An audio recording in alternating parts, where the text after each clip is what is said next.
आइए हम सब प्रार्थना में जाएं। हमारे जीवित महान पिता परमेश्वर, सारे जहां को बनाने वाले जिंदा खुदावंद मसीह, बड़े ही नर्म और दिनों का आपके चरणों में आते हैं पिता परमेश्वर। फिर से धन्यवाद ही आपके इस नरे अवसर के लिए, इस मौके के लिए जो आपने फिर से हम सबको दिया पिता परमेश्वर, कि एक बार फिर से आपके वचन से कुछ सीख सकते हैं और आगे बढ़ सकते हैं पिता परमेश्वर। दुआ मांगता हूँ पिता परमेश्वर, जो इस माध्यम से हमें देख रहे हैं पिता परमेश्वर, आप उनके साथ होइए, उनके ऊपर अपना आशीष भरा हाथ रखिए पिता परमेश्वर, ताकि वो जिस वचन को सुने पिता परमेश्वर आपके दास के द्वारा, मेरे द्वारा पिता परमेश्वर, वो आपके प्रेम को जाने, आपके अनुग्रह को प्राप्त करें पिता परमेश्वर, और आपके नज़दीकी आने वाले हो सकें। क्या मांगे पिता परमेश्वर, मांगने से पहले और समय पर आपने हमें सब कुछ दिया है। धन्यवाद हैं पिता परमेश्वर आपके हर एक आशीषों के लिए, जिसका जीवन में हम अपने आनंद उठाते हैं पिता परमेश्वर, क्योंकि आपके वचन में आपने कहा है कि हर एक चीज़ स्वर्ग से है, यानी हर एक चीज़ पिता परमेश्वर आपकी ओर से है। धन्यवाद हैं पिता परमेश्वर फिर से आपके इस समय के लिए और वचन के लिए। खासतौर से पिता परमेश्वर अपने आप को आपके हाथों में सौंपता हूँ। आपके पाक कलाम को जब खोलूँ पिता परमेश्वर, आपका पवित्र आत्मा मेरी अगुवाई करे, कि ताकि शब्द मेरे ना हो पिता परमेश्वर, मैं जो भी कुछ बोलूँ आपकी ओर से हो पिता परमेश्वर। सारा आदर हमें आपको देते हैं पिता परमेश्वर, कि आप उसके योग्य हैं। हमारे हर एक मेहमानगढ़ के साथ होइएगा पिता परमेश्वर, जबकि इस समाचार को पिता परमेश्वर, सुसमाचार को, इस पैगाम का पिता परमेश्वर आनंद उठाते हैं और आपके प्रेम के बारे में और आपकी जीवन शैली के बारे में जानते हैं पिता परमेश्वर। सारा आदर हमें आपको देते हैं पिता परमेश्वर, क्योंकि आप उसके योग्य हैं। हमारे राजाओं के राजा, प्रभुओं के प्रभु, हमारे शांतिदाता, हमारे मुक्तिदाता। धन्यवाद हैं सुंदर सांस के लिए, सुंदर आशीषों के लिए, सुंदर जीवन के लिए, अच्छे स्वास्थ्य के लिए, अच्छे समझ के लिए पिता परमेश्वर, और हर एक वस्तु के लिए जो आपने हमें दी है पिता परमेश्वर। एक बार फिर से पिता परमेश्वर आज की सभा को, आज के पाठ को आपके हाथों में सौंपते हैं, और जब शुरू करते हैं पिता परमेश्वर, आप हमारी अगुवाई कीजिए, हमारे साथ होइए। सारा आदर में आपको देते हैं पिता परमेश्वर, कि आप उसके योग्य हैं। धन्यवाद हैं आपने हमारी प्रार्थनाओं को सुना और उत्तर दिया। ये छोटी विनती को आपके प्रिय बेटे यीशु मसीह के नाम मांगते, सुनना और ग्रहण करना, आमीन। एक बार फिर से आप सबको जय मसीह की। परमेश्वर का धन्यवाद हो और परमेश्वर का नाम ऊंचा उठाया जाए और परमेश्वर की आराधना और स्तुति हो। बड़ा ही अच्छा समय चल रहा है। आज हमारा तीसरा पाठ है और मैं आशा करता हूँ कि आप सब इस समय को और इन सुसमाचार को, इस उद्देश्य को, इसको प्रसन्न कर रहे होंगे और काफ़ी भली भांति से आशीष प्राप्त कर रहे होंगे।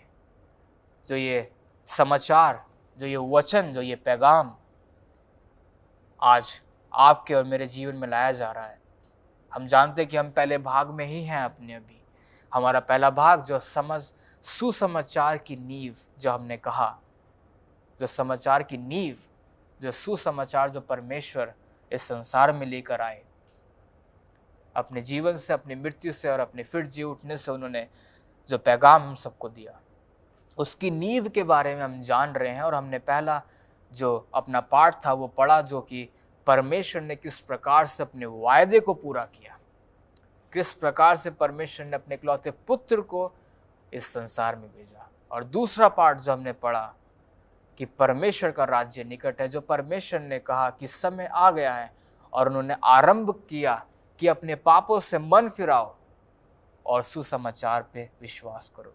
आज हमारा तीसरा जो अध्याय है, जो हमारा पाठ है, उसका शीर्षक इस प्रकार से लिखा है, पर्वत पर उद्देश्य।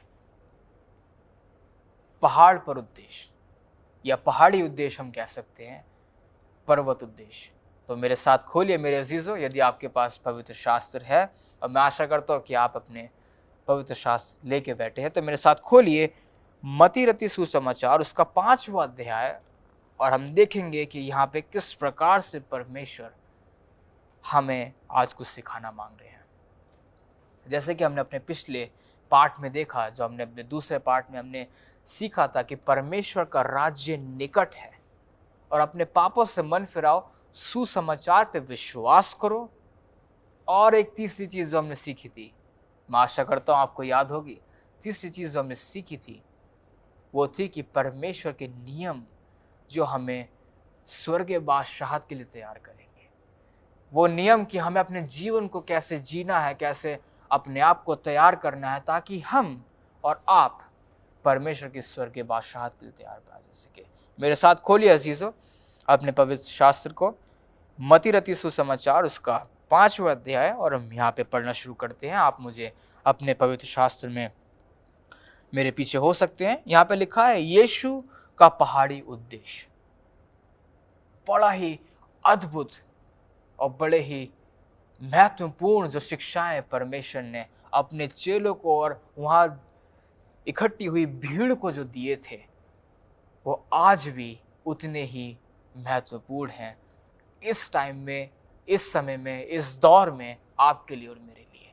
तो आइए मिलकर पढ़ते हैं। यहाँ पर कहता है कि वह इस भीड़ को देखकर पहाड़ पर चढ़ गया, और जब बैठ गया तो उसके चेले उसके पास आए, और वह अपना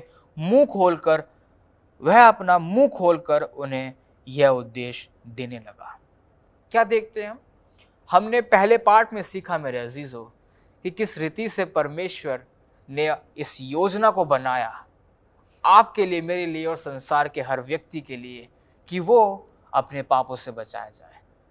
उसने अपने वायदे को पूरा किया मेरे अजीजों, और परमेश्वर एक मानव रूप धारण करके हमारे बीच में आए। और हमने देखा दूसरे पार्ट में कि स्वर्ग का राज्य निकट है, यानी परमेश्वर का राज्य निकट है। और हमने देखा कि परमेश्वर ने अपनी सेवकाई को कैसे शुरू करना आरंभ किया, हम देखते हैं, और उन्होंने बताया कि परमेश्वर का राज्य निकट है। आज परमेश्वर अपनी शिक्षाओं के द्वारा, यदि हम उसी दौर में हैं, अपने आप को कल्पना कीजिए कि हम उस दौर में हैं और परमेश्वर पहाड़ पर चढ़ करके बैठे हैं, और हम कहीं ना कहीं उनके आसपास इर्द गिर्द बैठे हुए हैं, और परमेश्वर उन शिक्षाओं को हमारे साथ बांट रहे हैं, बता रहे हैं। यहाँ पर कहा कि जब उसने भीड़ को आते देखा मेरे अजीजों, जब भीड़ को आते देखा तो वो एक पहाड़ पे चढ़ करके बैठ गया, और उसके चेले उसके साथ थे, और तब उसने अपने मुंह को खोल करके उन्हें उद्देश्य देना शुरू किया, उद्देश्य देने लगा। यहाँ लिखा है तीसरे अध्याय में, तीसरे आयत में लिखा है यहाँ पे कि धन्य है वो जो मन के दीन है, क्योंकि स्वर्ग का राज्य उन्हीं का है। मेरे अजीजों, जो तीसरा जो पाठ है हमारा, बड़ा ही महत्वपूर्ण पाठ है, क्योंकि ये पाठ हमें बताएगा कि हमें अपने आप को किस रीति से तैयार करना है। ये पाठ हमें बताएगा कि हमें किस रीति से अपने आप को तैयार करना है स्वर्गीय बादशाहत के लिए, परमेश्वर के राज्य के लिए हमें किस प्रकार से अपने आप को तैयार करना है। मेरे अजीजों, वो ये चीज बताएगा। मेरे अजीजों, यहाँ पर कहता है तीसरी उसमें कि धन्य है वो जो मन के दीन है, क्योंकि स्वर्ग का राज्य उन्हीं का है। धन्य है वो व्यक्ति जो मन के दीन है। धन्य है वो व्यक्ति जो मन के दीन है। आगे चलते हैं, चौथे आयत में कहता है धन्य है वह जो शोक करते हैं, क्योंकि वह शांति पाएंगे। शोक, या शोक किसी और चीज का नहीं बल्कि अपने पश्चाताप का शोक की बात की जा रही है। मेरे अजीजों, गौर कीजिएगा। धन्य है वह जो शोक करते हैं, क्योंकि वह शांति पाएंगे। 5वें आयत में कहता है धन्य है वह जो नर्म है, क्योंकि वह पृथ्वी के अधिकारी होंगे। आइए मिलके पढ़ते हैं। धन्य है वह जो धर्म के भूखे और प्यासे हैं, क्योंकि वह तृप्त किए जाएंगे। धन्य है वह जो दयावान है, क्योंकि उन पर दया की जाएगी। धन्य है वह जो जिनके मन शुद्ध हैं, क्योंकि वह परमेश्वर को देखेंगे। धन्य है वह जो मेल मिलाप करने वाले हैं, क्योंकि वह परमेश्वर के पुत्र कहलाएंगे। धन्य है वह जो धर्म के कारण सताए जाते हैं, क्योंकि स्वर्ग का राज्य उन्हीं का है। मेरे अजीजों, ये परमेश्वर के जो नियम हैं, परमेश्वर की जो शिक्षाएं हैं, जो आज परमेश्वर एक बार फिर से आपको और मुझे याद दिला रहे हैं, ये आज भी उतने ही महत्वपूर्ण हैं जितने महत्वपूर्ण ये उस समय में थे जब परमेश्वर ने उस भीड़ को और अपने चेलों को ये बताए। यीशु का पहाड़ी उद्देश्य, और बहुत ही अद्भुत माना जाता है ये, और हम सब भाली रीति से इसको जानते हैं। हम इससे बहुत रीति से हम जानते परिचित हैं कि हमें पता है कि हाँ ये क्या चीज़ है, लेकिन फिर से परमेश्वर आपको और मेरे को आज ये याद दिला रहे हैं। आज परमेश्वर एक बार फिर से हमें ये याद दिला रहे हैं कि हमें अपने आप को किस रीति से तैयार करने की ज़रूरत है, हमें कैसा होने की ज़रूरत है। मेरे अजीज़ों, आगे बढ़ेंगे। धन्य हो तुम जब मनुष्य मेरे कारण तुम्हारी निंदा करें और सताएं और झूठ बोल करके तुम्हारा विरोध करें, सब प्रकार की बुराइयां और बुरी बातें कहें। क्या अद्भुत शिक्षाएं हैं ये। जरा गौर कीजिए इन बातों पे, जरा गौर कीजिएगा इन बातों पे मेरे अजीजों, कि परमेश्वर ने अपने पहाड़ी उद्देश्य में जो कहा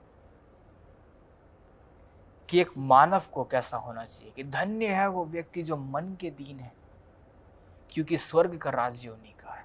धन्य है वो व्यक्ति जो शोक करते हैं, क्योंकि वो शांति पाएंगे। आज हमें और आपको, हम सबको मेरे अजीजों, इन पहाड़ी उद्देश्य को जो परमेश्वर ने 2000 वर्ष पहले अपने चेलों को और उस भीड़ को कहे, अपने जीवन में अमल करने की जरूरत है। इन उद्देश्यों को अपने जीवन में लाने की जरूरत है और इन्हें अपने जीवन में करने की जरूरत है। हमें मन के दीन होने की जरूरत है मेरे अजीजों।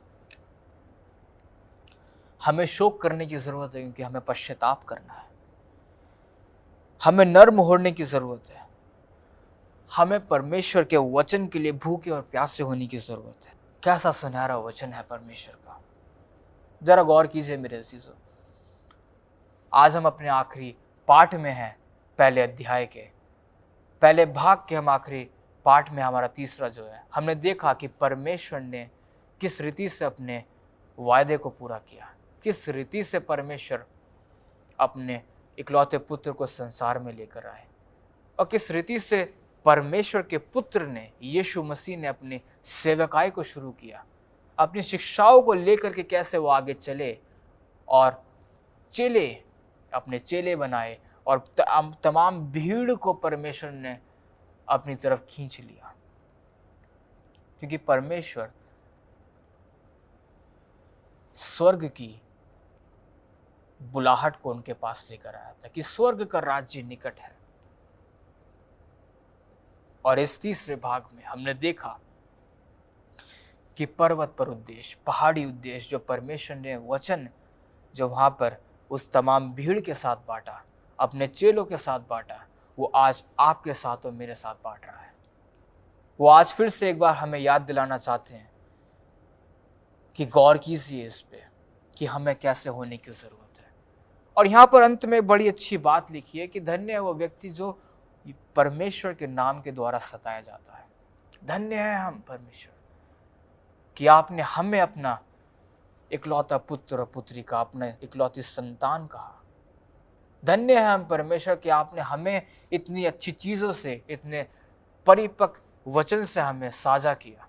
धन्य है हम परमेश्वर कि आपने हमसे प्रेम किया।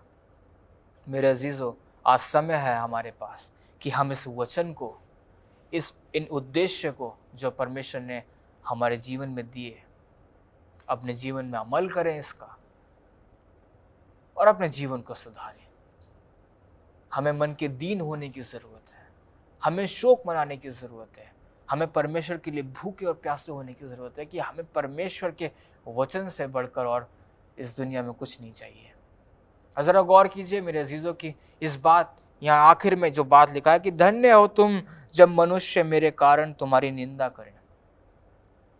कितने सौभाग्य की बात होगी हमारे लिए कि जब वो हम दौर देखेंगे, जैसे हमारे नबियों ने देखा, हमारे जो पवित्र शास्त्र में जो लोग पाए जाते हैं, जो 12 चेले हैं, जो सुसमाचार करने वाले व्यक्ति हैं, जो दिन उन्होंने देखा। अगर हम एक उदाहरण के तौर पे लें यूहन्ना के, जिसने परमेश्वर के लिए मार्ग को तैयार किया, उसने परमेश्वर के मार्ग को तैयार किया कि मुझसे बढ़कर कर भी एक आने वाला है जो तुम्हें तुम्हारे पापों से मुक्ति देगा। हम देखते हैं कि उनकी जीवन से हमने कितना कुछ सीखा है। जरा सोचिए मेरे अजीजों कि कभी आप और मैं उस दिन के लिए बचाए गए और ऐसा दिन हमने देखा अपने जीवन में, कितने सौभाग्य की बात होगी। हम कितने धन्य होंगे, कितने धन्य होंगे हम कि लोग हमारे बारे में जानेंगे। हमारे जीवन से परमेश्वर की महिमा होगी। जरा सोचिए कि यूहन्ना जो परमेश्वर के मार्ग को तैयार कर रहा था, जरा पौलुस के बारे में सोचिए, जरा पतरस के बारे में सोचिए, यशाया के बारे में सोचिए। न जाने ऐसे कितने हैं जिनके जीवन से हमने देखा कि परमेश्वर ने उनको अपने कार्य के लिए कैसे इस्तेमाल किया। यदि हम परमेश्वर के नाम से सताए जाते तो यह हमारे लिए बहुत अवसर की बात है मेरे अजीजों, कि परमेश्वर के कार्य को करने से लोग हमें सताते हैं। क्योंकि परमेश्वर के दिनों में भी यही हुआ था मेरे अजीजों। जब परमेश्वर ने अपने कार्य को करना शुरू किया तो कुछ लोगों ने उसकी निंदा करी और कुछ लोगों ने उसको पसंद किया, उसकी शिक्षाओं को प्राप्त किया और अपने जीवन में बदलाव लेके आए। परमेश्वर ने उनके जीवन में कार्य किया, लेकिन परमेश्वर दोनों से प्रेम करता था।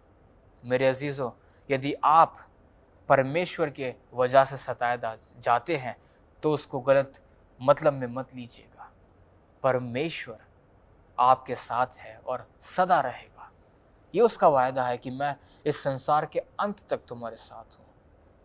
या फिर से कहता है, निंदा करें और सताए और झूठ बोल बोल कर तुम्हारी विरोध में सब प्रकार की बुरी बातें कहें। यदि हम अपने आसपास देखें मेरे अजीजों, तो हमारे आसपास इर्द गिर्द ऐसे लोग मिलते हैं, चाहे हम कुछ भी करें वो हर बात में हमारी निंदा करते हैं। लेकिन हमें निराश नहीं होना है, और ख़ास तौर से जब हम परमेश्वर के कार्य को आगे लेकर जाएं, क्योंकि परमेश्वर ने जब ये चीज़ें सही तो हम क्या चीज़ हैं। जब परमेश्वर स्वयं परमेश्वर इन चीज़ों से गुजर करके गए तो हम क्या चीज़ है मेरे अजीज़ों। ज़रा गौर कीजिए इस चीज़ के ऊपर। ये सफ़र जो 13 दिन का होने वाला है, जिसमें से आज तीसरा दिन है, बहुत ही अद्भुत होने वाला है मेरे अजीज़ों। आप हमारे साथ बने रहिए और मैं आशा करता हूँ कि परमेश्वर आपके जीवन में इन वचनों के द्वारा ज़रूर कार्य करेगा। परमेश्वर के साथ निरंतर प्रार्थना में बने रहिए, उसके वचन को उठाइए और पढ़िए मेरे अजीजों, क्योंकि समय बहुत कम है। और ये जो हमारा यीशु का पहाड़ी उद्देश्य है, ये एक बड़ा ही महत्वपूर्ण शिक्षाएं हैं जो परमेश्वर ने, जैसे कि हमने दूसरे पार्ट में देखा कि परमेश्वर ने कहा कि अपने पापों से मन फिराओ और सुसमाचार पे विश्वास करो। और तीसरी चीज, जो परमेश्वर के नियम जो हमें स्वर्ग के बादशाहत के लिए, जो हमें परमेश्वर की सिंहासन, जब हम जाएंगे परमेश्वर के राज्य में, उसके लिए तैयार करेंगे। मेरे अजीजों, समय है कि हम अपने आप को परमेश्वर के स्वर्ग के बादशाहत के लिए तैयार करें, क्योंकि वो बहुत जल्द आपको और मुझे लेने आने वाले हैं। परमेश्वर के जीवन से, परमेश्वर के बलिदान से, उसके फिर जी उठने से कितना कुछ सीखने के लिए है। कभी आपने गौर किया है? कभी आपने गौर किया है मेरे अजीजों की परमेश्वर ने आपसे और मुझसे इतना प्रेम क्यों किया? वो उत्पत्ति से लेकर के प्रकाशित वाक्य तक हमारे पीछे है, अपनी बाहें खोले खड़ा है और वो बुला रहा है कि मेरी संतान मेरे पास आओ। वो कहता है कि ये बोझ से दबे लोगों मेरे पास आओ, मैं तुम्हें विश्राम दूंगा।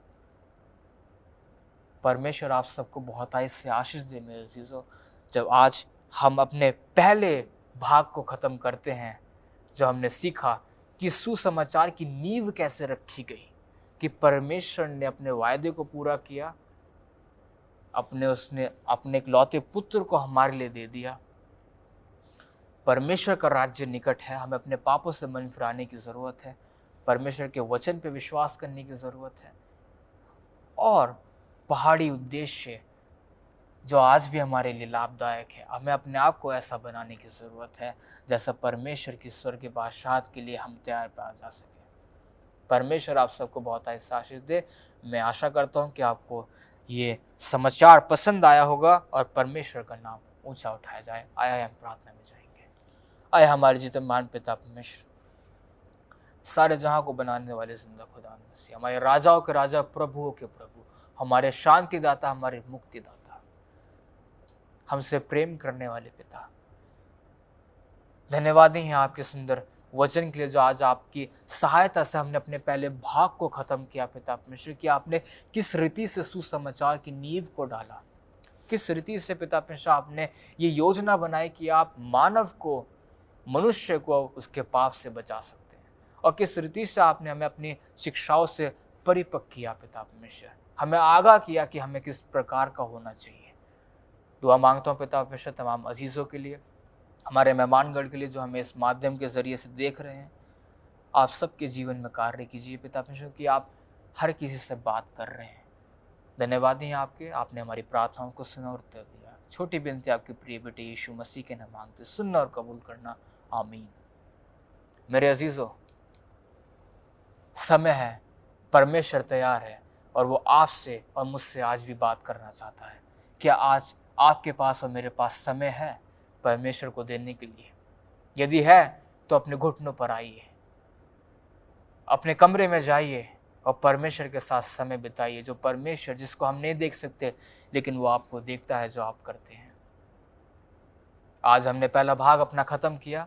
हमने देखा कि किस रीति से सुसमाचार की नींव को रखा गया, किस रीति से परमेश्वर ने अपने इकलौते पुत्र को हमारे लिए दे दिया, कैसा योजना उसने हमें अपने पापों से बचाने के लिए बनाई, और किस रीति से हमें आगाह किया कि परमेश्वर का राज्य निकट है, और अपने उद्देश्य, अपने पहाड़ी उद्देश्य से उसने हमें कैसा आगाह किया कि हमारे जीवन को कैसा होना चाहिए। मेरे अजीजों, आइए हम अपने आप को वैसी रूप से तैयार करें और परमेश्वर के राज्य के लिए, और ना केवल परमेश्वर के राज्य के लिए मेरे अजीजों, पर परमेश्वर के मर्जी को पूरा करने के लिए अपने आप को उसको सौंप दें, कि परमेश्वर का नाम ऊंचा उठाया जाए और आपका और मेरा जीवन इस लायक बन सके कि हम परमेश्वर की मर्जी के लिए और उसके कार्य के लिए इस्तेमाल किए जा सकें। जरा गौर कीजिएगा कि ये जीवन किस काम का, यदि हम परमेश्वर के काम ना आए, जबकि उसने हमारे लिए सब कुछ दे दिया। जरा सोचिए इस बात पे मेरे अजीजों, मेरे दोस्तों, मेरे भाई बहनों, मेरे मित्रों, इस बात पे सोचिए, जरा गौर कीजिए कि उसने आपके लिए और मेरे लिए अपना इकलौता पुत्र दे दिया। इतनी बड़ी योजना उसने बनाई। परमेश्वर आप सबको बहुत आशीष दे, और इस माध्यम को, इस वीडियो को शेयर कीजिए।